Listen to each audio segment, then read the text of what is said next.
ओम नमः शिवाय। भजनों की किताब में आपका एक बार फिर से स्वागत है। आज हम आपके लिए भगवान शंकर जी का भजन लेकर आए हैं। आइए सुनते हैं। भोले भोले भोले भोले बोलो चले आएंगे भंडारी। भोले भोले बोलो चले आएंगे भंडारी। आएंगे भंडारी चले आएंगे भंडारी। आएंगे भंडारी चले आएंगे भंडारी।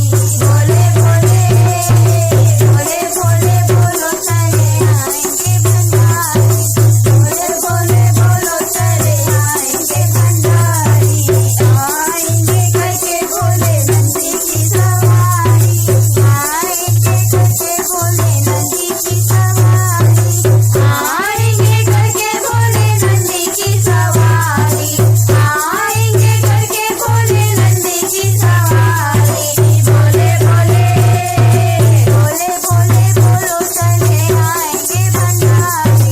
भोले भोले बोलो चले आएंगे भंडारी। आएंगे भंडारी चले आएंगे भंडारी। आएंगे भंडारी चले आएंगे भंडारी।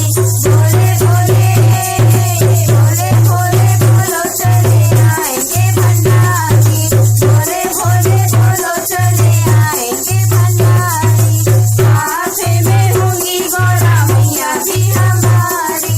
साथ में होंगी गौरा मैया जी हमारी।